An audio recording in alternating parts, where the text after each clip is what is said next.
What's up mga kamister? So nandito pong muli si Mr. K upang magbigay sa inyo ng race analysis at karera tips para sa araw po ng linggo, July 25 sa pista po ng San Lazaro Leisure Park sa Carmona, Cavite. So maganda po ang event natin ngayon para sa linggo, lalong lalo na yung inaabangan nating first leg ng Triple Crown. So meron tayong 16 races, marami-rami itong inihanda sa atin ng San Lazaro. So tara, umpisahan na po natin ang ating karera tips. Okay, sa race number 1, ang first pick ko yung numero 4 na si Kudeta, na rerendahan naman ni Jockey A.M. Bopete. Ito, may tuli na kabayo at saka muntik ng manalo ito nung huling laban niya. Medyo natoka lang siya ni Kenyo Gib. Yon. Okay, ang second pick ko yung numero 8 na si Amelia, na rerendahan naman ni CS Pare. Ito, gamay na gamay ito ni CS Pare at saka siya ang nagpapanalo rito kay Amelia. Okay, punta tayo sa race number 2. Susuluhin ko na po yung couple entry numero 2, si Super Former. Kakouple niya si Modern Kong. Parehas na mahusay, lalong lalo na si Modern Kong, kaya susuluhin ko na po ito.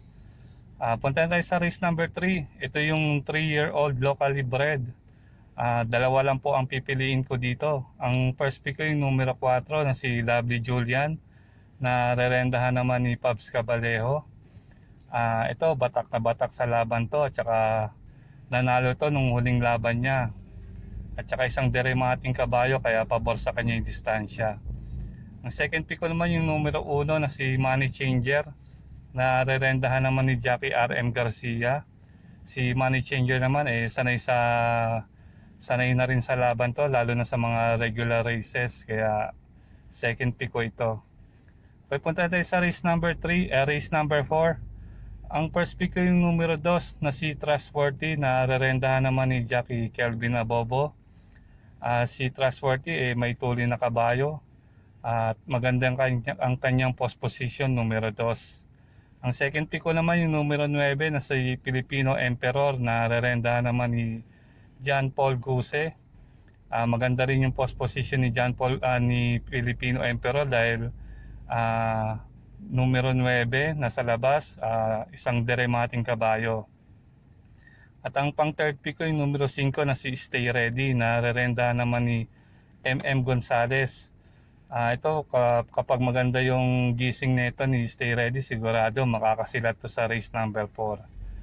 Okay, punta tayo sa race number 5. Ito po yung Hopeful Stakes race. Ang first pick ko yung couple entry numero 3 na si Cat Bell. Ka-couple niya si Top Bell. Tingin ko 1-2 punch silang dalawa dito, malaki ang panalo.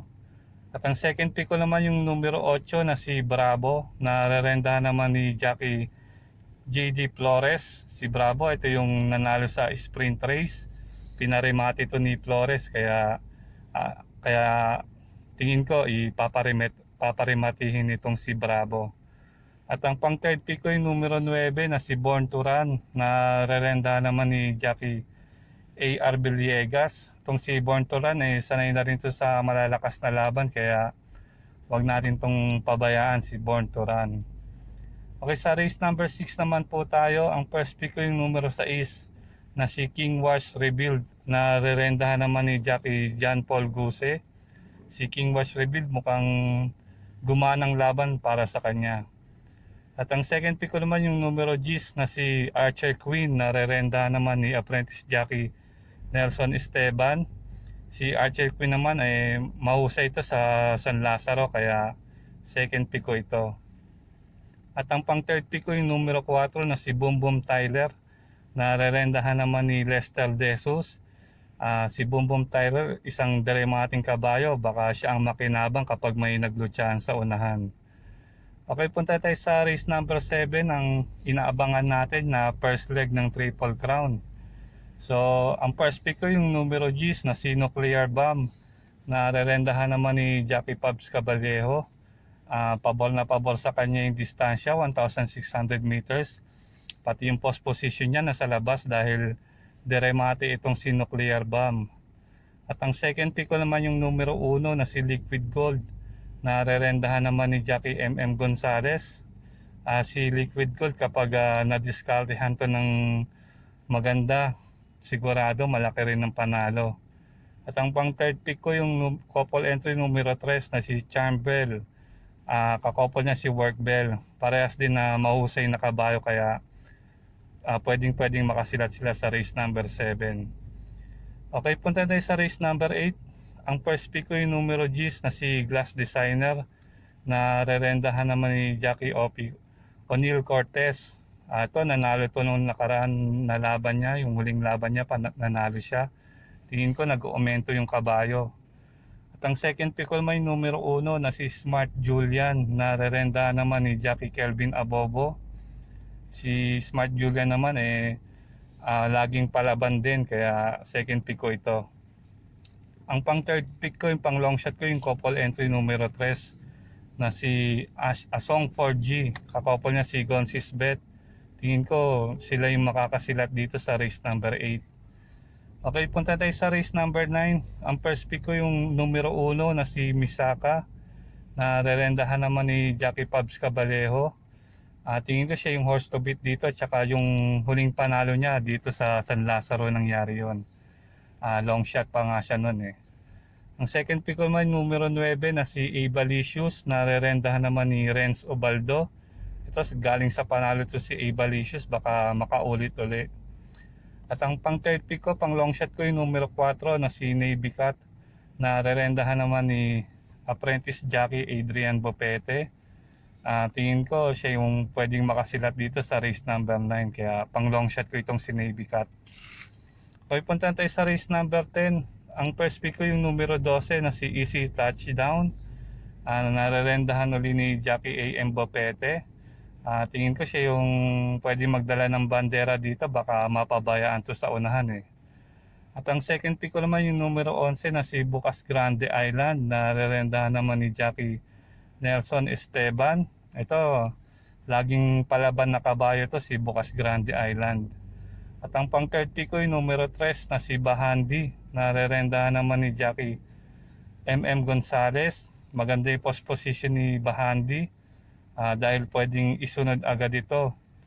Kung sino man maglutsahan sigurado si Bahandi ang makikinabang. Okay, punta tayo sa race number 11. Ang first pick ko yung numero 1 na si Belly Bell na rerendahan naman ni Jackie JB Hernandez. Maganda yung post position ni Belly Bell numero 1 dahil di banderang kabayo at tinalo na rin niya yung mga nakalaban niya rito sa race number 11. At ang second pick ko yung numero 9 na si Street Smart na rerendahan naman ni Christian Pilapil. So ito, binalik na kay Christian Pilapil. Siya ang madalas magpanalo rito kay Street Smart.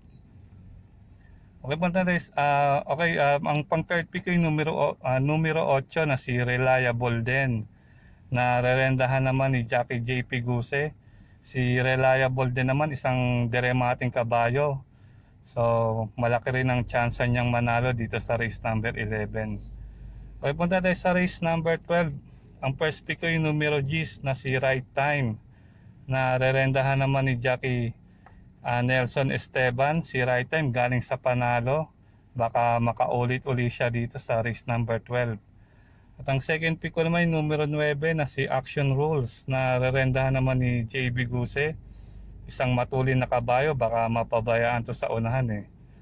At ang pang third pick ko yung numero 8 na si Double Rock na rerendahan naman ni Jackie JB Hernandez.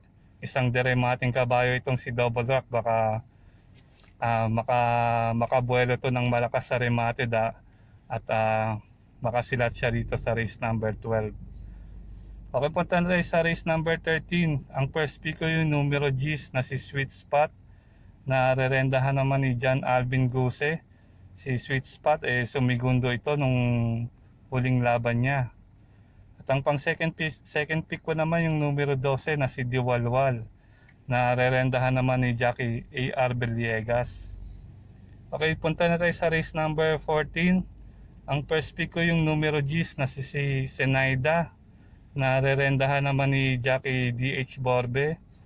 Si Senaida nag-uumento na kabayo to dahil Nakadalawang sunod na panalo na ito si Zenaida. At ang second pick ko naman yung couple entry numero 5 na si After Party. Kakouple niya si Tifosi.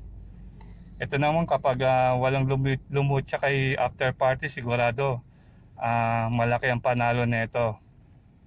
At ang pang third pick ko yung numero 7 na si Super Sheltex na rerenda naman ni CS Pare. Tingin ko ito yung mag-aabang-abang lang to pagdating ng huling likuan doon na to papakawalan. Okay, punta na tayo sa race number 15. Ang first pick ko yung numero 3 na si Can You Give na rerenda naman ni Jackie Kelvin Abobo. So ito kapag inulit niya yung performance niya nung nanalo siya, sigurado malaki pa rin ang panalo nito ni Can You Give. At ang pang second pick ko naman yung numero 12 na si Tubata Harips na rerendahan naman ni Jackie Nelson Esteban.